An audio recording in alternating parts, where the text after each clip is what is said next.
Hi everyone, my name is Manish Chauhan and chemistry is my profession. आइए आज शुरुआत करते हैं किससे characteristics of electrolysis.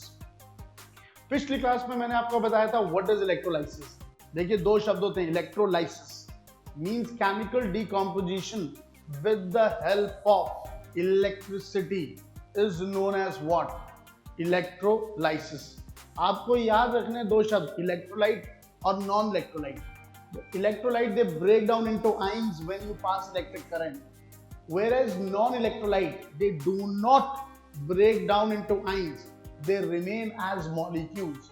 Example, electrolyte NaCl, NaOH, HCl. Non-electrolyte kerosene oil, benzene, glucose, they are non-electrolyte. अब आपको पता होना चाहिए इसके बारे में, इलेक्ट्रोलाइसिस के बारे में। ये थ्योरी क्या बोलती है, सुनिए।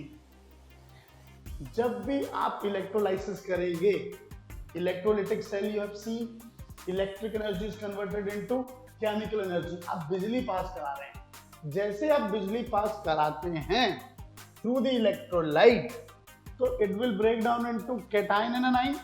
Cation moves towards cathode, anion moves towards anode. आपको ये बात याद रखनी है, ठीक। Passage of electricity through an electrolyte causes cation moves towards cathode, anion moves towards anode.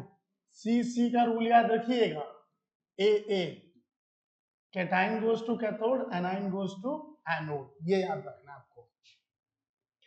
अच्छा,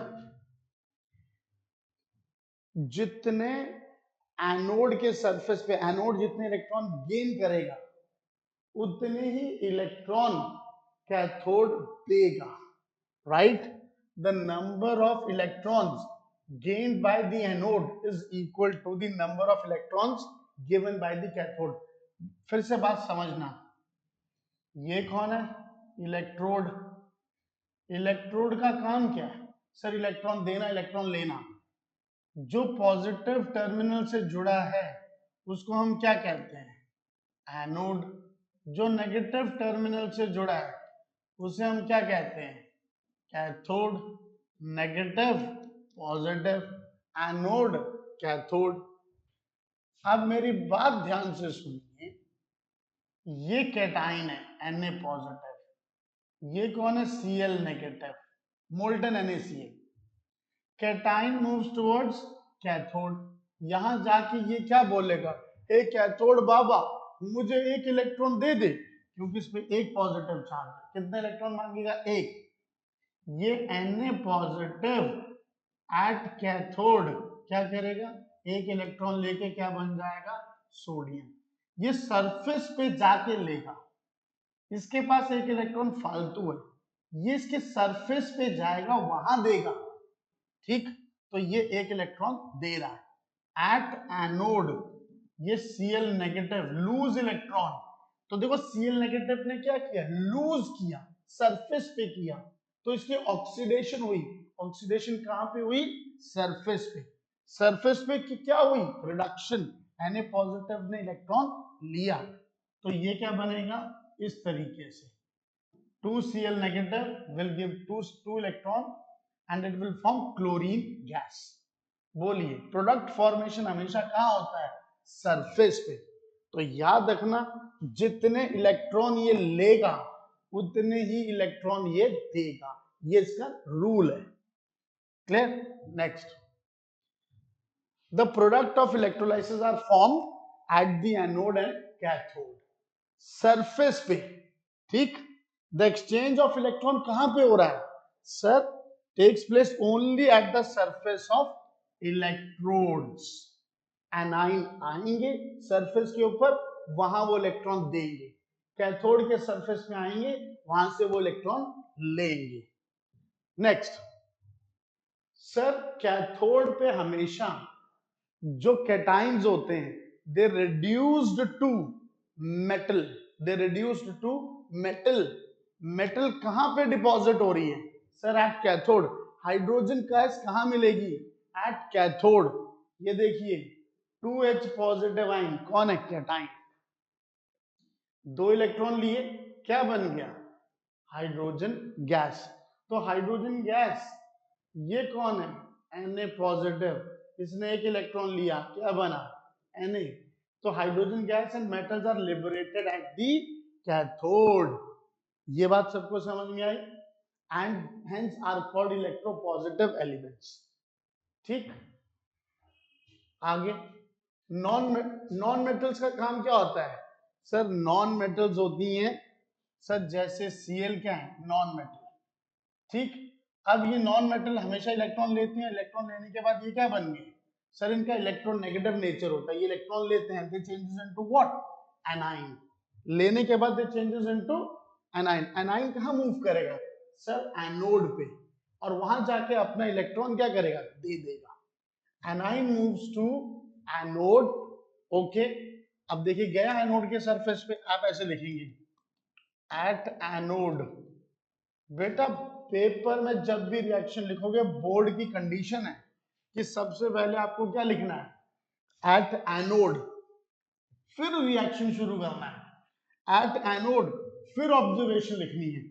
एट एनोड पे कौन आया? Cl नेगेटिव आया, उसने क्या किया? इलेक्ट्रॉन दिया, दो Cl नेगेटिव आए, क्या बन गया? Chlorine plus 2 electron. तो what happens here? This is oxidation reaction. Oxidation takes place where? At the surface. I hope it is clear. Next, अच्छा, जितनी शक्कर मिलाओ उतनी मिठास बढ़ती जाएगी, जितनी बिजली पास कराओगे उतना अमाउंट डिपॉजिट होगा। ठीक, जैसे मान लीजिए ये इलेक्ट्रोड्स हैं, ठीक है, ये इलेक्ट्रोड है, इलेक्ट्रोलाइटिक सेल है। अब यहाँ पे सोडियम कितना डिपॉजिट हो रहा है? यहाँ पे क्लोरीन गैस कितनी रिलीज हो रही है? अमाउंट ऑफ सब्सटेंस फॉर्म, ये किस पे डिपेंड करता है?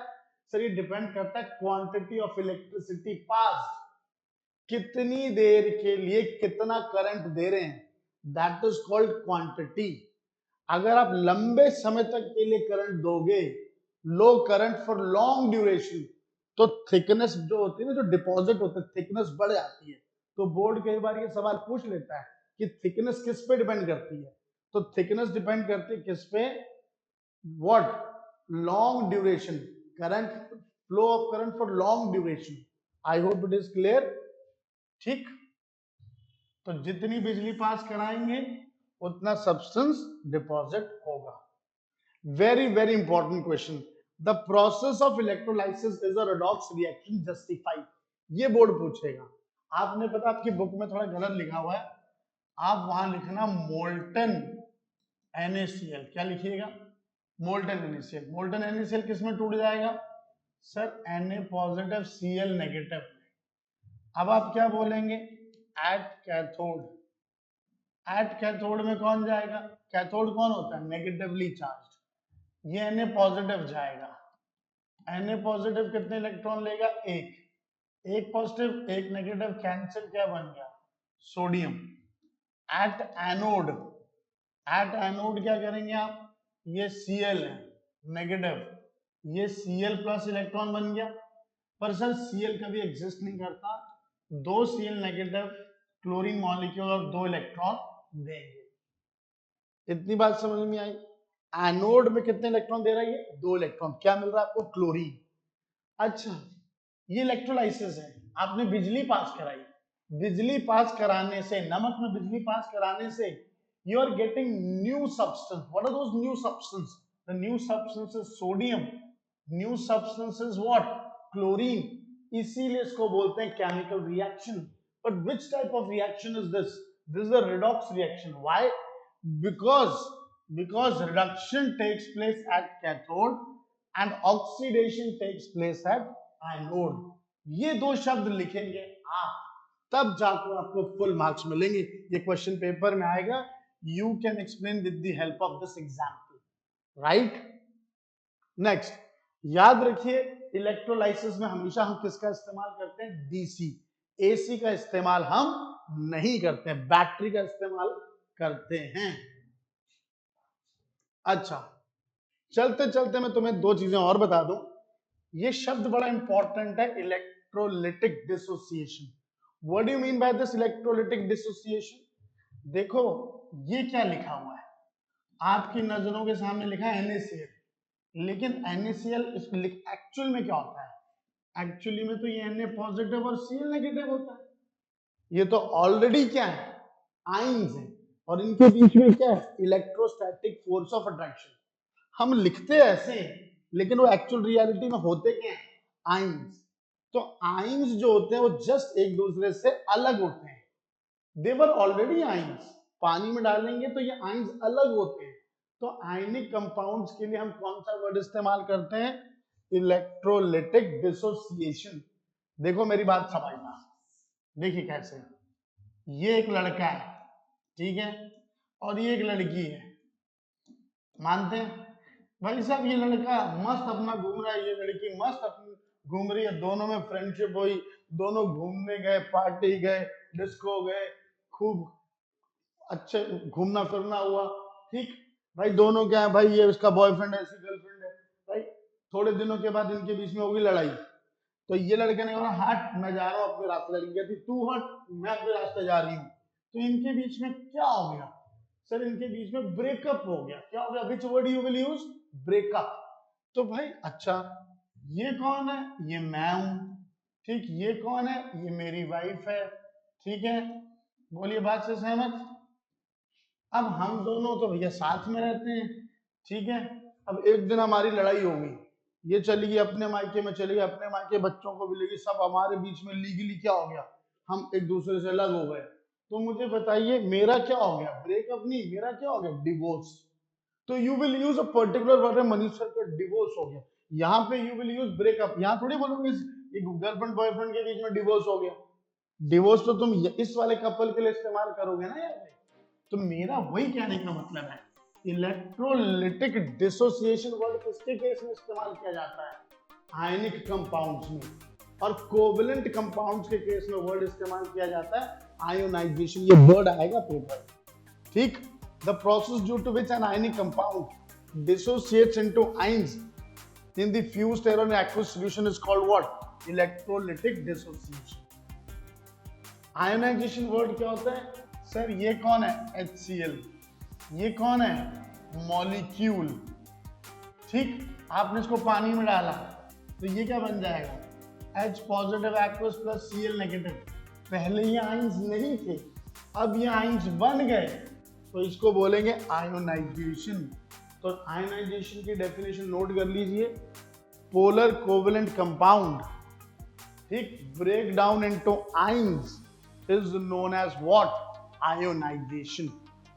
Polar covalent compound in aqueous solution break down और changes into ions is known as ionisation. ये वर्ड किसके लिए लगता है? कोवेलेंट कंपाउंड्स के लिए। बोलिए इस बात से एग्री करते हैं? आज के लिए इतना ही काफी, अगली क्लास में यहीं से कंटिन्यू करेंगे electrochemical series. Thank you very much, have a nice day, bye bye.